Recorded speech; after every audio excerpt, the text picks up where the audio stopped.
ನಾಶವನ್ನ ಮಾಡ್ತಾ ಇದ್ದಾನೆ. ತನ್ನ ಸ್ವಾರ್ಥಕ್ಕಾಗಿ ನಾಶವನ್ನ ಮಾಡಿ ಇಡೀ ಮುಂದಿನ ಬರುವಂತಹ ಪೀಳಿಗೆಗೆ ಆ ಪ್ರಕೃತಿ ಎನ್ನುವಂತಹ ಗುರುತು ಇಲ್ಲದಂತಾಗಿ ಮಾಡ್ತಿದ್ದಾನೆ. ಹೀಗೆ ಆ ಸುಂದರವಾದಂತಹ ಆ ಪ್ರಕೃತಿಯನ್ನ ಇಟ್ಕೊಳ್ಳದೆ ಮಾನವ ಬರೀ ಸುಂದರವಾದ ಆ ಪ್ರಕೃತಿಯನ್ನ ಗೋಡೆಗಳ ಮೂಲಕ ಚಿತ್ರದಲ್ಲಿ ಬಿಡಿಸ್ತಾ ಇದ್ದಾನೆ. ಹೊತ್ತಾನೆ ಹೀಗೆ ಕೃತಕತೆಯ ಒಂದು ಜಾಲಕ್ಕೆ ಮಾನವ ಒಳಗಾಗಿದ್ದಾನೆ.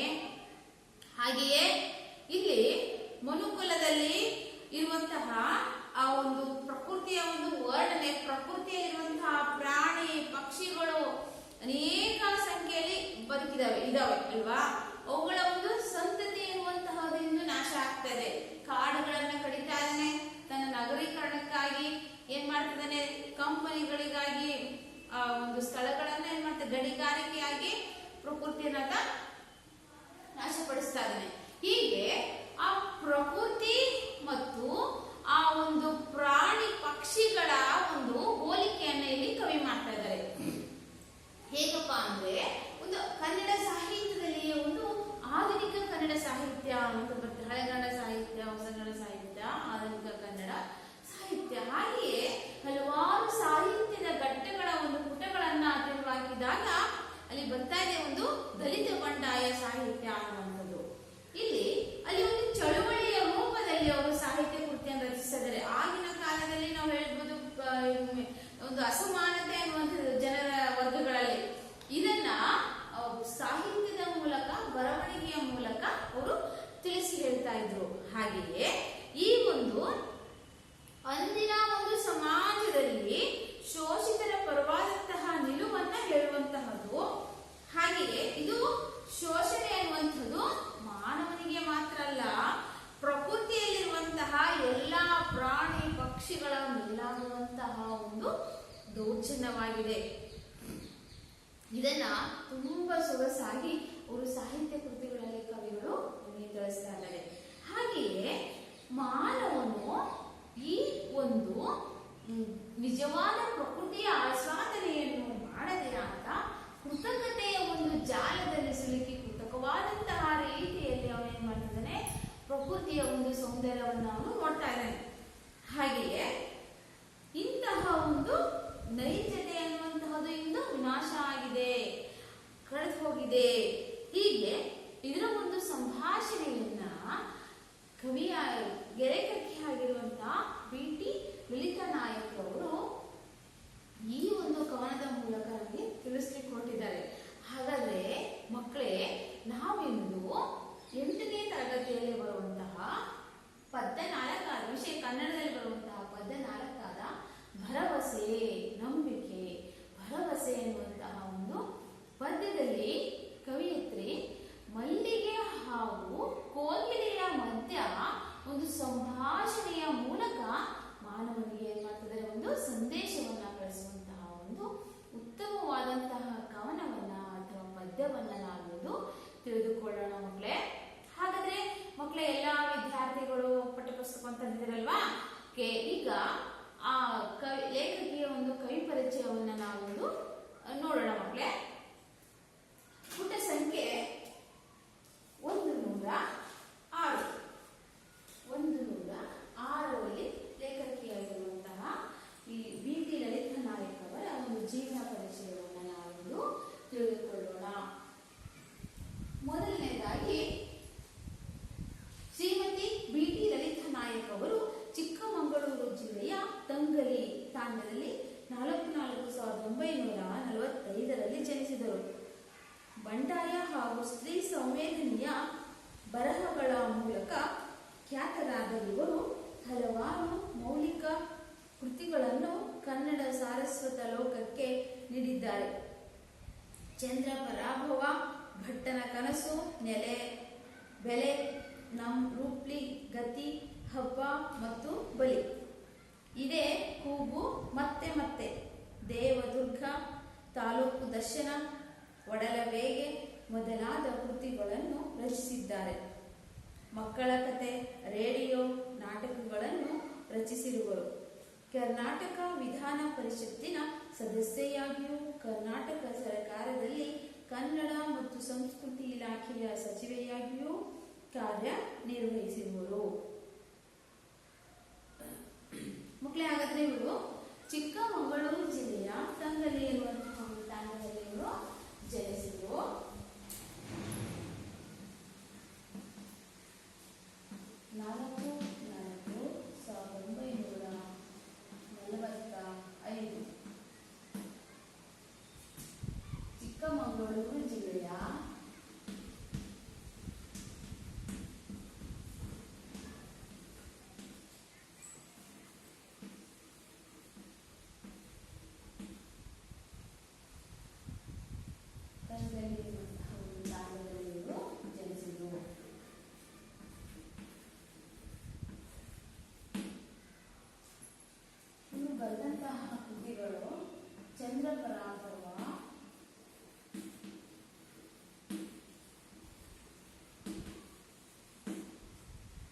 ಬಿದಿರು ಬೆಳೆ ಕಂಠಿಯಲಿ ಎನ್ನುವಂತಹ ಒಂದು ಕವನ ಸಂಕಲನದಿಂದ ನಾವು ಇದರಲ್ಲಿ ಆಯ್ಕೆ ಮಾಡಿಕೊಳ್ಳಲಾಗಿದೆ.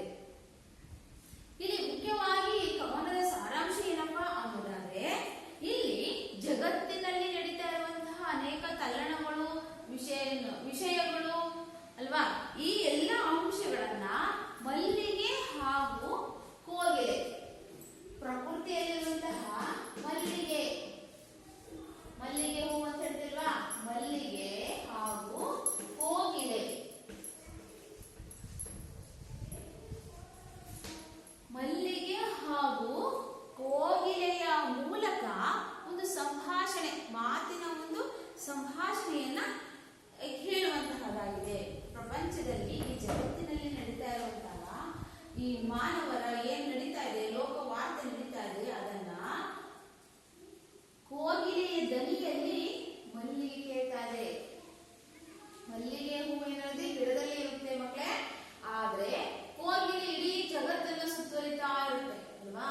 ಆ ಇಡೀ ಜಗತ್ತನ್ನ ಸುತ್ತುವರೆದು ಇಡೀ ಲೋಕದ ಒಂದು ವಿಚಾರವನ್ನ ತಿಳ್ಕೊಂಡಿದೆ ಅನ್ನುವಂತಹ ಒಂದು ಕಲ್ಪನಾತೀತ ಲೋಕವಾರ್ತೆಯನ್ನ ಇವೆರಡು ಒಂದು ಸಂಭಾಷಣೆಯ ಮೂಲಕ ಇಲ್ಲಿ ಕವಿಯವರು ನಮಗೆ ತಿಳಿಸ್ತಾರೆ. ಹಾಗಾದ್ರೆ ಮಕ್ಕಳೇ, ನಾವು ಈ ಪದ್ಯವನ್ನ ತಿಳಿದು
ಬಳುಕಾಡಿ ಮಲ್ಲಿಗೆಯು ಕೋಗಿಲೆಯ ಕರೆದಿತ್ತು, ಪ್ರಿಯ ಗೆಳತಿ ಹಾಡೊಂದ ಹಾಡೆ.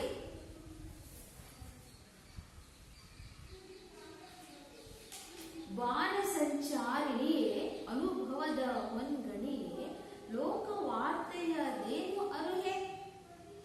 ಏನೆಂದು ಹಾಡಲೆ ನಾನು, ಏನ ಅರುಹಲಿ ಚೆಲುವೆ? ಬಣ್ಣ ಬೆಳಗಿನ ಮಾತನರಿಯೇ, ಕೃತ ಕಥೆಯ ಜಾಲದಲ್ಲಿ ಸಿಲುಕಿಕೊಂಡಿದೆ ಜಗವು, ನೈಜತೆಗೆ ಇಲ್ಲ ಬೆಲೆಯು. ಪ್ರಕೃತಿಯ ಸಿರಿ ಮುಡಿಗೆ ಕೊಡಲಿ ಹಾಕಿದ ಮುನುಜ, ಸ್ವಾರ್ಥದಲ್ಲಿ ಮುಳುಗಿಹನು ಪೂರ. ಭಿತ್ತಿಯಲ್ಲಿ ಬಿಡಿಸುವನು ಗಿಡ ಬಳ್ಳಿ ಚಿತ್ತಾರ, ಮರೆತೇ ಬಿಟ್ಟಿಹನು ಮಣ್ಣ ಸೊಗಡ. ಮಾವು ಮಲ್ಲಿಗೆ ಭ್ರಮರ ಮತ್ತದರ ಝೇಂಕಾರ, ಕವಿ ಕಲ್ಪನೆಯ ಗಾನಲಹರಿ. ನಲುಗದಿರು ಇದ ಕೇಳಿ ಬರಲಲ್ಲ ಈ ಭೂಮಿಯು, ಅಮರ ಪ್ರೇಮದ ಹೊರತೆ ಹರಿಯುವುದು ಉಂಟು ಅಲ್ಲಲ್ಲಿ. ಮಕ್ಕಳೇ, ನಾವು ಪದಗಳ ಅರ್ಥವನ್ನ ಬರ್ತರಲ್ಲಿ ಬರ್ಕೊಳ್ಳಿ. ಅರುಹು ಅಂದ್ರೆ ತಿಳಿಸು.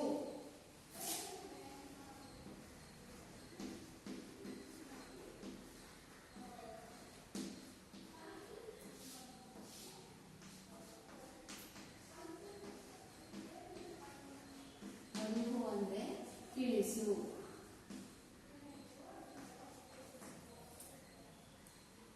ಕುಕಿಲು, ಕೋಗಿಲೆಯ ಕೂಗು.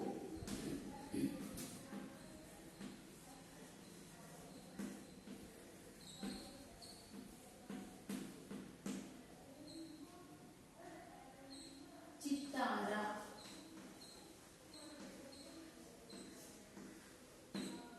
ಚಿತ್ರ.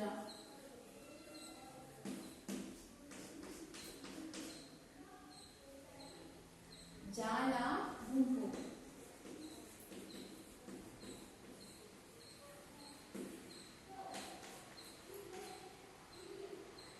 ಪೂರ, ಪೂರ್ತಿಯಾಗು.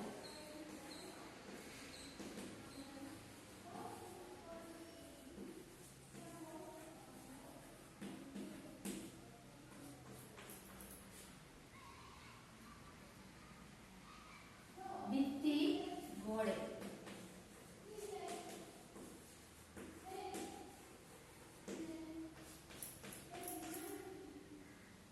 ಭ್ರಮರ ಅಂದ್ರೆ ದುಂಬಿ.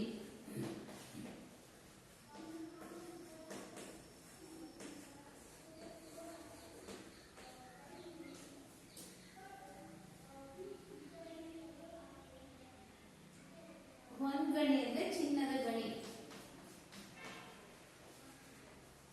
ಹೊನ್ಗಣಿ ಅಂದ್ರೆ ಚಿನ್ನದ ಗಣಿ.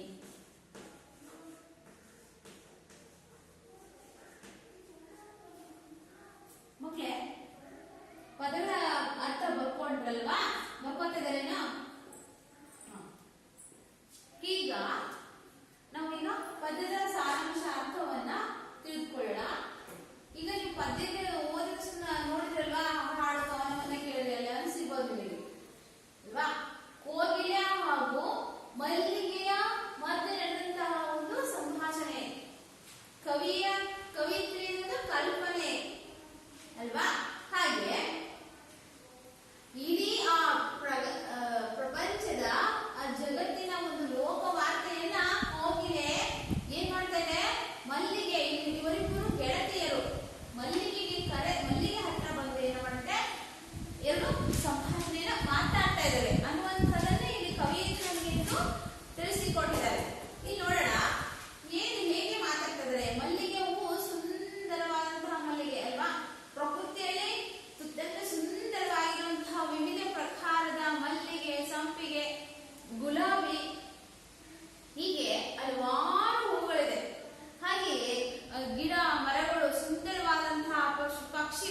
ಸುಂದರವಾಗಿ ಕೋಗಿಲೆ ಹಾಡುತ್ತೆ. ಹೌದಾನೆ? ವಸಂತ ಆಗಮನದಲ್ಲಿ ಯುಗಾದಿಯ ಸಮಯದಲ್ಲಿ ಅಂತ ಹೇಳ್ತೀವಿ ನಾವು.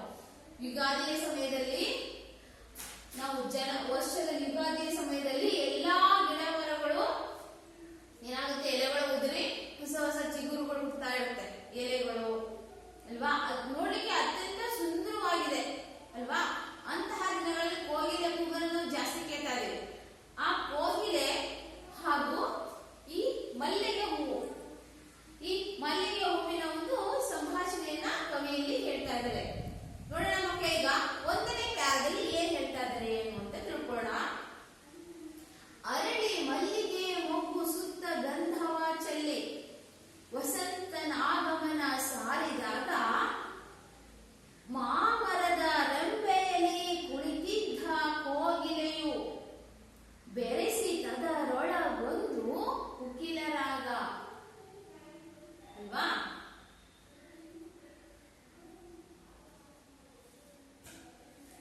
ಹೇಗೆ ಅಂದ್ರೆ, ಪ್ರಕೃತಿಯಲ್ಲಿ ಈ ಮಲ್ಲಿಗೆ ಹೂವು ಸುಂದರವಾಗಿ ಅರಳಿದೆ. ಆ ಮೊಗ್ಗುಗಳು ಅರಳಿ ತನ್ನದಾದಂತಹ ಒಂದು ಸುಂದರವಾದಂತಹ ಘಮ ಘಮ ಪರಿಮಳವನ್ನು ಅದು ಬೀರ್ತಾ ಇದೆ. ಚೆಲ್ಲಿ ವಸಂತನಾಗಮನ ಸಾರಿದಾಗ, ಪ್ರಕೃತಿಯಲ್ಲಿ ನಾವು ಋತುಗಳು ಅಂತ ಹೇಳ್ತೇವೆ, 6 ಋತುಗಳು ಅಂತ.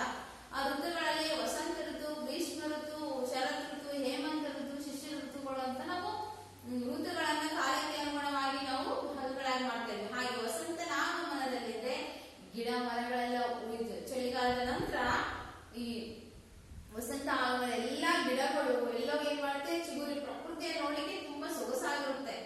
ಹೊಸ ವರ್ಷ ಅಂತ, ಯುಗಾದಿ ಹಬ್ಬಕ್ಕೆ ಹೊಸ ವರ್ಷ ಅಂತ ಹೇಳ್ತೇವೆ. ಹೊಸ ಬೇರುಗಳು, ಹೊಸ ಚಿಗುರುಗಳು ಹುಟ್ಕೋತಾರೆ, ತುಂಬಾ ಚೆನ್ನಾಗಿ ಕಾಣುತ್ತೆ. ಗಿಡ ಮರಗಳು, ಪ್ರಕೃತಿಯಲ್ಲಿ ಹೂವುಗಳು, ತುಂಬಾ ಮರಗಳಿರುವಂತಹ ಹೂವುಗಳೆಲ್ಲ ಅರಳುತ್ತೆ. ಹೀಗೆ ಇಂತಹ ಆಗಮನದ ಕಾಲದಲ್ಲಿ, ವಸಂತ ಆಗಮನದ ಸಮಯದಲ್ಲಿ ಅಂದ್ರೆ ಹೊಸ ಗಿಡ ಅವೇ ಗಿಡಗಳು ಏನ್ ಮಾಡುತ್ತೆ, ಚಿಗುರುಕೊಳ್ಳುತ್ತೆ. ಹೊಸ ಹೊಸ ಎಲೆಗಳು, ಹಳೆ ಎಲೆಗಳು ಉದುರಿ ಏನಾಗುತ್ತೆ, ಚಳಿಗಾಲದಲ್ಲಿ ಹೊಸ ಎಲೆಗಳು ಹುಟ್ಕೊಳ್ತದೆ.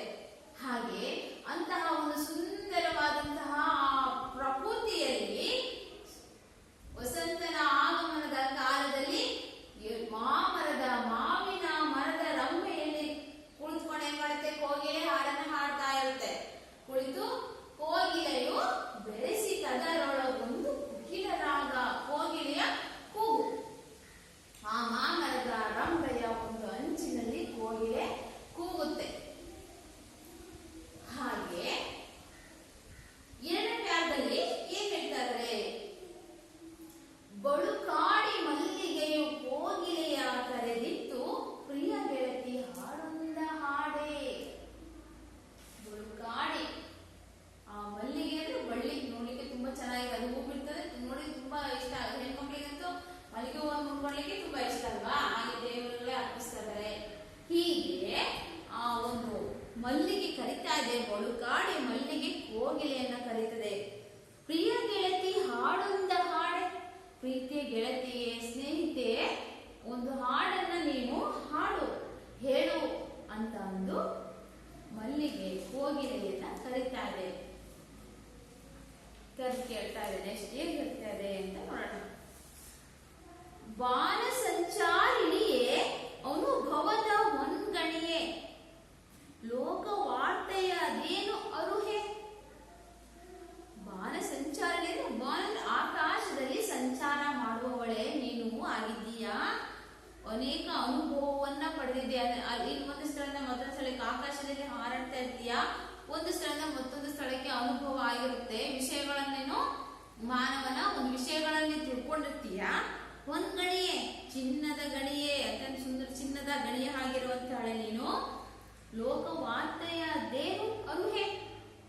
ಲೋಕವಾರ್ತೆ ಅಂದ್ರೆ ಈ ಜಗತ್ತಿನ ವಿಷಯಗಳ ಬಗ್ಗೆ ನೀನು ತಿಳಿಸು ನನಗೆ ಗೊತ್ತಿಲ್ಲ. ಮಲ್ಲಿಗೆ ಒಂದೇ ಸ್ಥಳದಲ್ಲಿ ಇರುತ್ತೆ, ಹೌದಾ. ಆದ್ರೆ ಈ ಕೋಗಿಲೆ ಆಕಾಶದಲ್ಲಿ ಹಾರಾಟವನ್ನ ಮಾಡುತ್ತೆ. ಅದರಿಂದ ನೀನು ಎಲ್ಲ ಅನುಭವಗಳನ್ನ ನನಗೆ ನೀನು ತಿಳಿಸು ಎಂದು ಮಲ್ಲಿಗೆ ಕೋಗಿಲೆಯನ್ನ ಕರೆದು ಹೇಳುತ್ತೆ. ಈಗ ನೆಕ್ಸ್ಟ್ ಪದ್ಯದಲ್ಲಿ ಈಗ ಕೋಗಿಲೆ ಏನ್ ಹೇಳುತ್ತೆ ಅಂತ ನೋಡೋಣ ಮಕ್ಕಳೇ. ಏನೆಂದು ಹಾಡಲಿ ನಾನು, ಏನ ಅರುಹಲಿ ಚೆಲುವೆ ಬಣ್ಣ ಬೆಳಗಿನ ಮಾತನರಿಯೆ, ಕೃತಕತೆಯ ಜಾಲದಲ್ಲಿ ಸಿಲುಕಿಕೊಂಡಿದೆ ಜಗವು, ನೈಜತೆಗೆ ಇಲ್ಲ ಬೆಲೆಯು. ಹೇಳ್ತಾರೆ ಏನಂತ ನಾನು ಹೇಳಲಿ, ಏನಂತ ನಾನು ಇಡೀ ಲೋಕದ ಒಂದು ವಿಷಯವನ್ನು ತಿಳಿಸಲಿ, ಚೆಲುವೆಯೇ ತಿಳಿಸಲಿ, ಹೇಳಲಿ ಚೆಲುವೆ. ಪ್ರಪಂಚದಲ್ಲಿ ಏನ್ ನಡೀತಾ ಇದೆ ಮಾನವನಲ್ಲಿ ಅಂತ ಅಂದ್ರೆ, ಬಣ್ಣ ಬೆಳಗಿನ ಮಾತನರಿಯೇ, ಬಣ್ಣ ಬಣ್ಣದ ಮಾತನ್ನಾಡ್ತಾ ಇದ್ದಾರೆ. ಯಾಕಂದ್ರೆ ಮಕ್ಕಳೇ, ಈ ಪ್ರಪಂಚದಲ್ಲಿರುವಂತಹ ಜನರು ಹೇಗಿದ್ದಾರೆ, ಮನುಷ್ಯರಂದ್ರೆ ಬಣ್ಣ ಬಣ್ಣದ ಮಾತುಗಳನ್ನ ಆಡ್ತಿದ್ದಾರೆ. ಮನಸ್ಸಲ್ಲಿ ಒಂದಿರ್ತಾರೆ, ಹೊರಗೆ ಒಂದು ಮಾತಾಡ್ತಿದ್ದಾರೆ. ಮನಸ್ಸಲ್ಲಿ ಆ ವ್ಯಕ್ತಿಗಳ ಬಗ್ಗೆ ದ್ವೇಷ ಇದ್ದು ಬಾಹ್ಯವಾಗಿ ಮಾತ್ರ ಮಾತಾಡ್ತಾರೆ, ಒಳ್ಳೆಯ ರೀತಿ ಕಾಣ್ತಾರೆ. ಹೀಗೆ ಬಣ್ಣ ಬಣ್ಣದ ಪ್ರಪಂಚದ ಜನರ ಮಾತುಗಳನ್ನ ಏನಂತ ತಿಳಿದು ನಾನು ನಿನಗೆ ಹೇಳಲಿ? ಅರಿಯೇ ಹೇಗಿದ್ದಾರೆ ಅವರು? ಕೃತಕತೆಯ ಜಾಲದಲ್ಲಿ ಸಿಲುಕಿಕೊಂಡಿದೆ ಜಗವು, ನೈಜತೆಗೆ ಇಲ್ಲ ಬೆಲೆಯು. ಕೃತಕವಾಗಿ ಏನಾಗಿದೆ? ಕೃತಕವಾಗಿ ಬೇರೆಯವ್ರ ಕಡೆ ಕೃತಕತೆಯಿಂದ ನಾವು ಬೇರೆಯವ್ರ ಕಡೆ ಒಳ್ಳೆಯವರ ಕಾಣ್ತಾರೆ ಹೊರತಾಗಿ ಮನಸ್ಸಿನಲ್ಲಿ ಅವರು ಒಳ್ಳೆಯವರಾಗಿಲ್ಲ, ಕೆಟ್ಟವರಾಗಿ ಬೇರೆಯವ್ರ ಬಗ್ಗೆ ದ್ವೇಷ, ಅಸೂಯೆ ಅಲ್ವಾ, ಮೋಸ, ವಂಚನೆ ಇಂಥವುಗಳನ್ನೆಲ್ಲ ಏನ್ ಮಾಡ್ತಿದ್ದಾರೆ? ಅವರು ಮಾಡ್ತಾ ಇದ್ದಾರೆ. ಹೀಗೆ ಮಾನವ ಏನ್ ಮಾಡ್ತಾನೆ? ಕಲಹಗಳನ್ನ, ಜಗಳಗಳನ್ನ ಮಾಡ್ತಾ ಇದ್ದಾನೆ. ದ್ವೇಷ, ಅಸೂಯೆ ಇಂತಹ ಒಂದು ಪ್ರವೃತ್ತಿ ಮಾನವನಲ್ಲಿದೆ, ಪ್ರಪಂಚದಲ್ಲಿದೆ, ಮಾನವನಲ್ಲಿ ಮನಸ್ಸಿನಲ್ಲಿದೆ. ಇಂತಹ ಒಂದು ಗುಂಪಿನಲ್ಲಿ, ಇಂತಹ ಒಂದು ಜನರ ಗುಂಪಿನಲ್ಲಿ ಜಗತ್ತು ಸಿಲುಕಿ ಹಾಕಿಕೊಂಡಿದೆ, ಮಧ್ಯದಲ್ಲಿ ಸಿಕ್ಕಾಕೊಂಡಿದೆ. ಅಲ್ಲಿ ನೈಜತೆಗೆ ಇಲ್ಲ ಬೆಲೆಯು, ಪ್ರಾಮಾಣಿಕತೆ ಎನ್ನುವಂಥದ್ದು ಅಲ್ಲಿ ಯಾವುದೇ ರೀತಿಯಲ್ಲಿ ಇಲ್ಲ. ಹೀಗೆ ಬಣ್ಣ ಬಣ್ಣದ ಮಾತುಗಳನ್ನ ಆಡ್ತಾ ಜನರು ಜೀವನವನ್ನ ಮಾಡ್ತಿದ್ದಾರೆ. ಹಾಗೆ ಯಾವುದೇ ರೀತಿ ಕೃತಕತೆ ಎನ್ನುವಂತಹದ್ದು ಅಲ್ಲಿ, ಕೃತಕತೆಯಿಂದ ಕೂಡಿದಂತಹ ಜನರ ಒಂದು ಮೋಸ, ವಂಚನೆ ಎನ್ನುವಂಥದ್ದು ಎಲ್ಲಿ ನೋಡಲು ಕಾಣ್ತಾ ಇದೆ ಅವರ ಸಮೂಹ ಇಡೀ ಜಗತ್ತಿನಲ್ಲಿ. ಅಲ್ಲಿ ಯಾವುದೇ ರೀತಿಯಲ್ಲಿ ಒಂದು ಪ್ರಾಮಾಣಿಕತೆ ಅನ್ನುವಂತಹದ್ದು ಅಲ್ಲಿ ಜನರಲ್ಲಿ ಇಲ್ಲ ಅನ್ನುವಂತ ಮಾತನಲ್ಲಿ ಹೇಳ್ತಾ ಇದ್ದಾರೆ. ನೆಕ್ಸ್ಟ್ ಸಾಲಿ ನೋಡೋಣ, ನೆಕ್ಸ್ಟ್ ಪದ್ಯದಲ್ಲಿ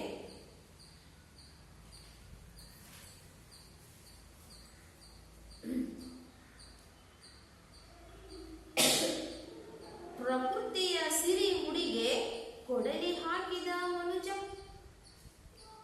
ಸ್ವಾರ್ಥದಲ್ಲಿ ಮುಳುಗಿಹನು ಪೂರ, ಬಿತ್ತಿಯಲ್ಲಿ ಬಿಡಿಸುವನು ಗಿಡ ಬಳ್ಳಿ ಚಿತ್ತಾರ, ಮರೆತೇ ಬಿಟ್ಟಿಹನು ಮಣ್ಣ ಸೊಗಡ. ನೋಡಿ ಮಕ್ಕಳೇ, ಮಾನವ ಏನಾಗಿದ್ದೇನೆ ಅನ್ನುವಂಥದ್ದಲ್ಲಿ ಕೋಗಿಲೆ, ಮಲ್ಲಿಗೆ ಹೇಳ್ತಾ ಇದೆ. ಪ್ರಕೃತಿ ಅಂದ್ರೆ ಏನಪ್ಪ? ನಮ್ಮ ಸುತ್ತಮುತ್ತಲಿರುವಂತಹ ವಾತಾವರಣ ಪ್ರಕೃತಿ. ಪ್ರಕೃತಿಯಲ್ಲಿ ನಾವು ಏನು ನೋಡ್ತಾ ಇದೀವಿ? ಪರಿಸರದಲ್ಲಿ ಗಿಡ, ಮರ, ಬಳ್ಳಿ, ಪಶು ಪಕ್ಷಿಗಳು, ಸುಂದರವಾದಂತಹ ಹೊಲ ಗದ್ದೆಗಳು, ಬಳ್ಳಿಗಳು, ಮತ್ತೆ ಕಂಬಗಳು, ಹೀಗೆ ಈ ಗಿಡ ಮರಗಳು, ಹೀಗೆ ಸುಂದರವಾದಂತಹ ಆ ಒಂದು ಪ್ರಕೃತಿ ಎನ್ನುವಂಥದ್ದು ಇದೆ. ಈ ಒಂದು ಪ್ರಕೃತಿಯಲ್ಲಿ ಸಿರಿ ಮುಡಿಗೆ ಕೊಡಲಿ ಹಾಕಿದ ಮನುಜ, ಸುಂದರವಾದಂತಹ ಪ್ರಕೃತಿಗಳಿಗೆ, ತಲೆಗಳಿಗೆ ಏನ್ ಮಾಡ್ತಾನೆ? ಗಿಡ ಮರಗಳಿಗೆ ಏನ್ ಮಾಡ್ತಾನೆ? ಅವುಗಳ ತಲೆಗಳನ್ನ ಹಿಡಿತಾ ಇದ್ದಾನೆ, ಕೊಡಲಿಯನ್ನ ಹಾಕಿ ಅವುಗಳನ್ನ ಕೊಯ್ತಾ ಇದ್ದಾನೆ, ಕತ್ತರಿಸ್ತಾ ಇದ್ದಾನೆ ಅಂತ ಅರ್ಥ ಬರ್ತೇವೆ. ಅವುಗಳನ್ನ ಸುಂದರವಾದಂತಹ ಗಿಡ ಮರಗಳನ್ನ ಕತ್ತರಿಸ್ತಾ ಇದ್ದಾನೆ. ಶಿರ ಮುಡಿಗೆ ಕೊಡಲಿ ಏಟ್ ಹಾಕ್ತಿದ್ದಾನೆ. ಹಾಕಿದ ಮನುಜ ಅಂದ್ರೆ ಮಕ್ಕಳೇ ಮಾನವನು.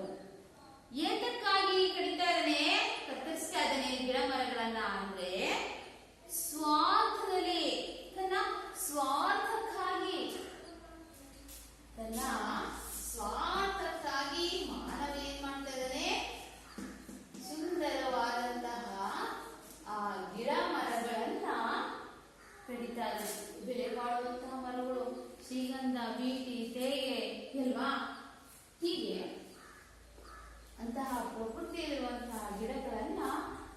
ಬಿಡ್ತಾ ಇದ್ದಾನೆ. ಏತಕ್ಕಾಗಿ?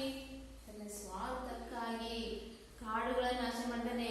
ನೋಡ್ಬೋದು, ಬೆಟ್ಟ ಗುಡ್ಡಗಳನ್ನ ಕಡಿದು ಏನ್ ಮಾಡಿದಾನೆ?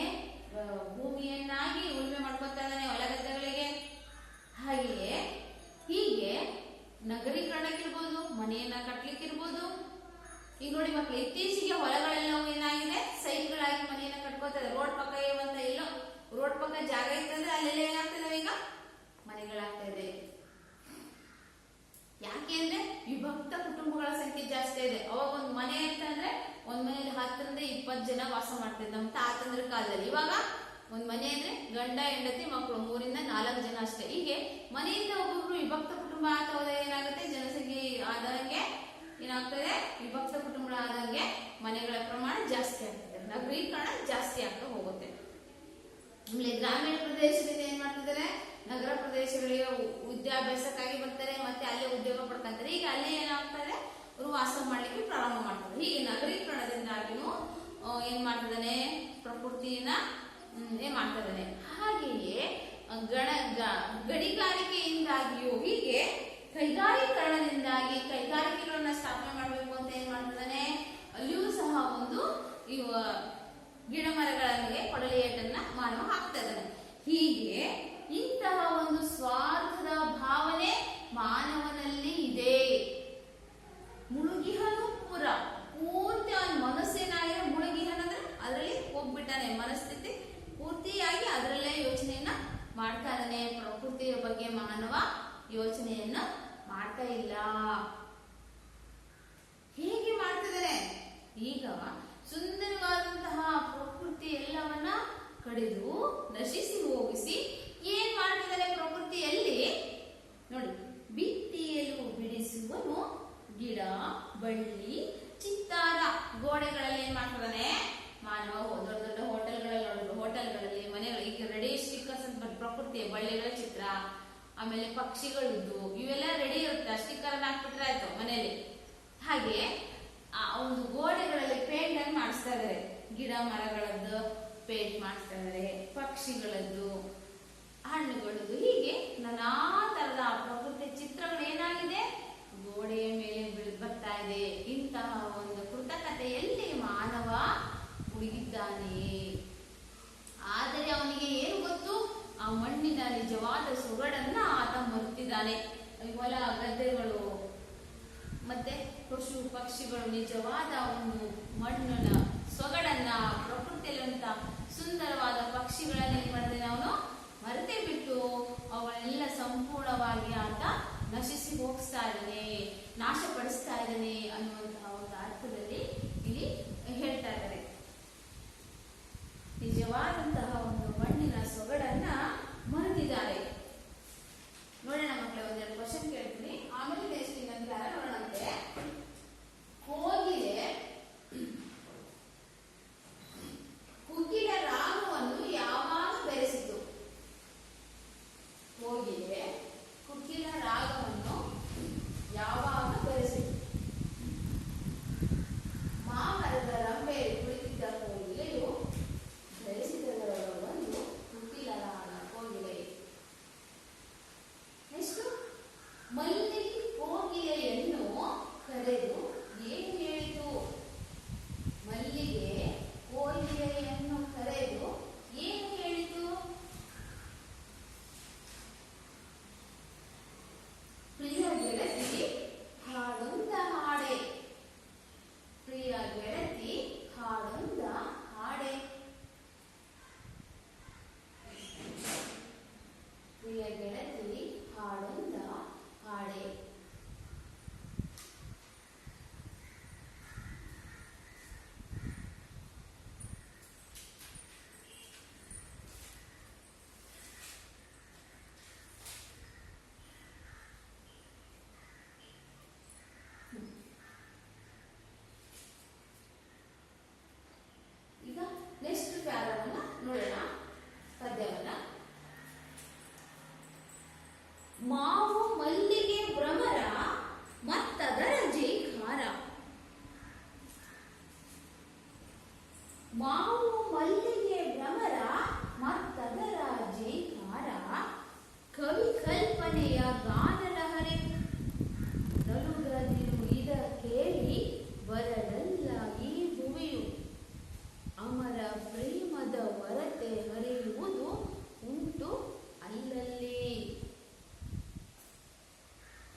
ಪಕ್ಷಿಗಳು, ನವಿಲುಗಳು, ಗಿಳಿ, ಹೀಗೆ ಹಲವಾರು ಪ್ರಕಾರದ ಪಶು ಪಕ್ಷಿಗಳು ಈ ಪ್ರಕೃತಿಯಲ್ಲಿ ಇದೆ.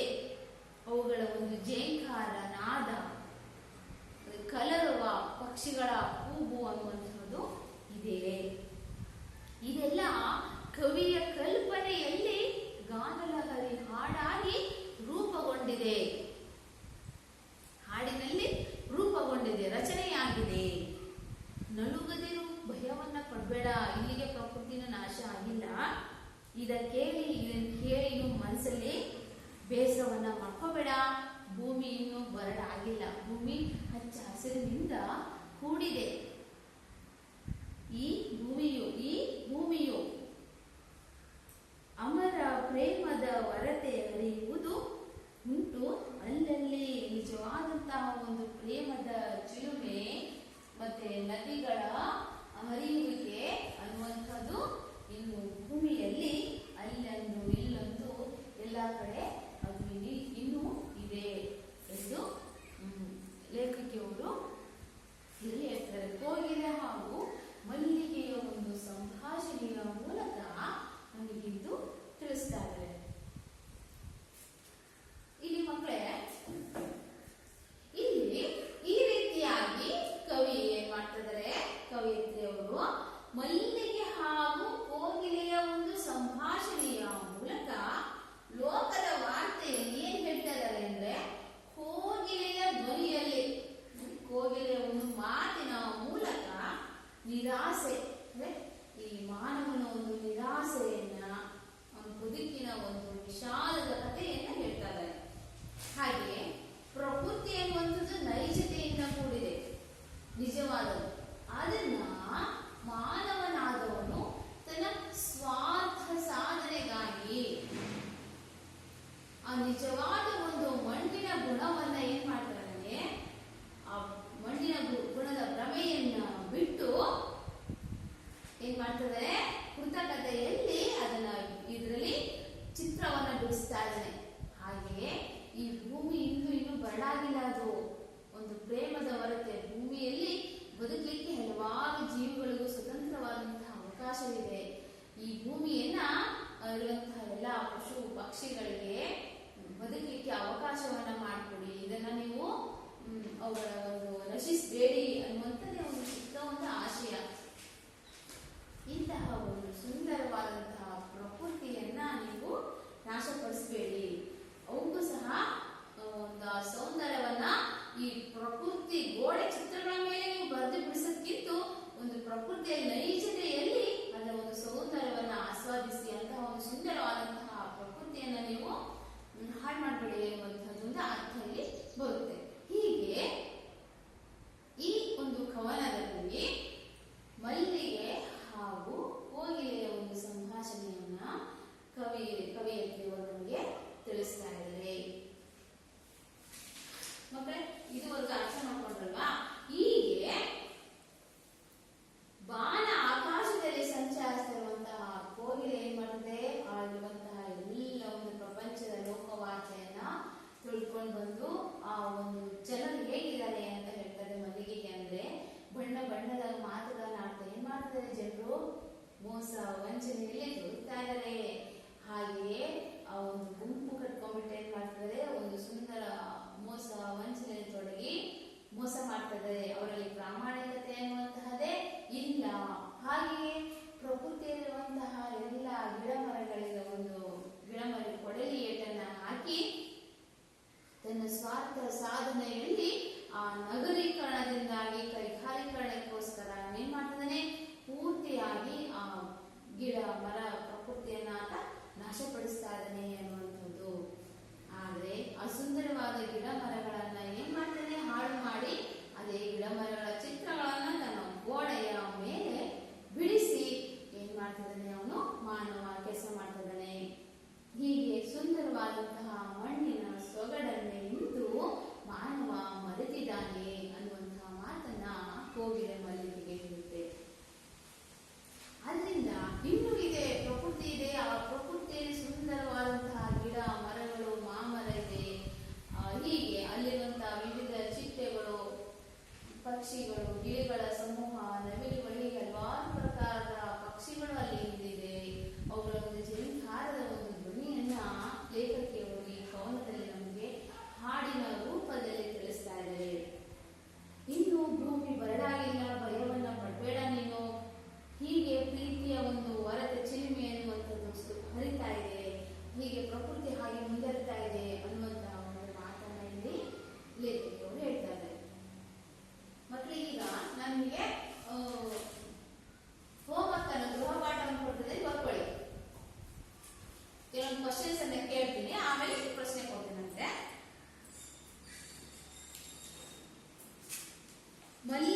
ಕೋಗಿಲೆಯನ್ನು ಕರೆದು ಏನು ಹೇಳಿತು?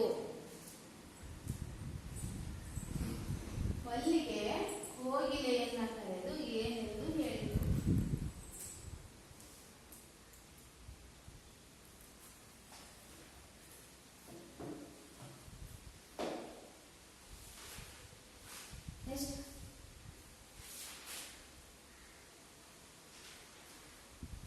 ಮನುಷ್ಯ ಸ್ವಭಾವದ ಬಗ್ಗೆ ಕವಿಯಿತ್ರಿಯ ಅಭಿಪ್ರಾಯವೇನು?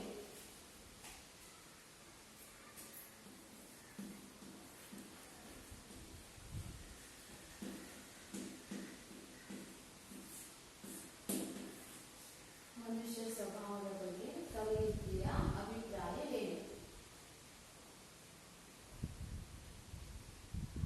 ಕೋಗಿಲೆಯ ಆಶಾವಾದವೇನು? ನೆಕ್ಸ್ಟ್ ಡಾಕ್ಟರ್ ಬರ್ತದೆ.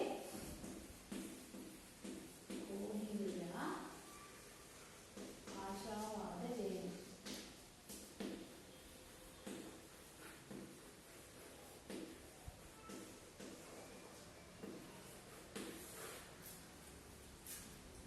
ಪ್ರಶ್ನೆ ಇನ್ನೊಂದು.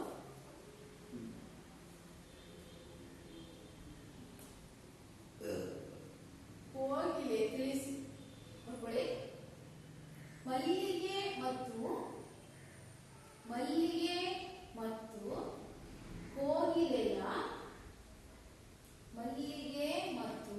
ಕೋಗಿಲೆಯ ಸಂಭಾಷಣೆಯನ್ನು ಬರೆಯಿರಿ. ಇನ್ನೊಂದು ಪ್ರಶ್ನೆ, ಮಲ್ಲಿಗೆ ಮತ್ತು ಕೋಗಿಲೆಯ ಸಂಭಾಷಣೆಯನ್ನು ಬರೆಯಿರಿ. ಮಲ್ಲಿಗೆ ಮತ್ತು ಕೋಗಿಲೆಯ ಸಂಭಾಷಣೆಯನ್ನು ಬರೆಯಿರಿ.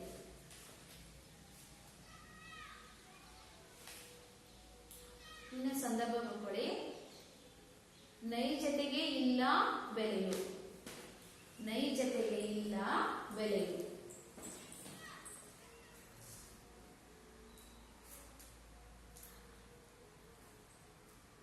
ನೈಜತೆಗೆ ಇಲ್ಲ ಬೆಲೆಯು.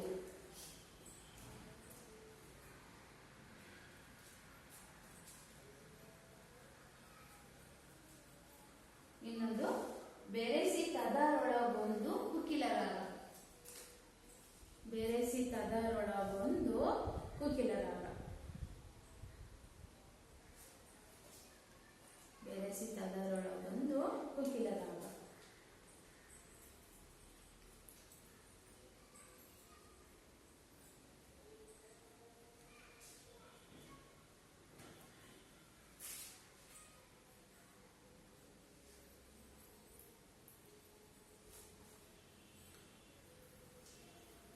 ಓಕೆ ಮಕ್ಕಳೇ, ಇದುವರೆಗೂ ನಾವು ಈ ಭರವಸೆ ಎಂಬಂಥ ಪದ್ಯ ಭಾಗದಲ್ಲಿ ಕೋಗಿಲೆ ಹಾಗೂ ಸಂಭಾಷಣೆಯ ಮೂಲಕ ಈ ಪ್ರಕೃತಿಯನ್ನ ಪ್ರಕೃತಿಯನ್ನ ಮಾನವ ಹೇಗೆ ನಾಶಪಡಿಸ್ತಾ ಇದ್ದಾನೆ, ಹಾಗೆಯೇ ಆ ಪ್ರಕೃತಿ ಅನ್ನುವಂಥದ್ದು ಎಷ್ಟು ಸುಂದರವಾಗಿದೆ ಅನ್ನುವಂಥದ್ದನ್ನ ಎರಡು ಕೋಗಿಲೆ ಹಾಗೂ ಮತ್ತು ಮಲ್ಲಿಗೆಯ ಸಂಭಾಷಣೆಯ ಮೂಲಕ ನಾವಿಂದು ತಿಳ್ಕೊಂಡಿವಿ.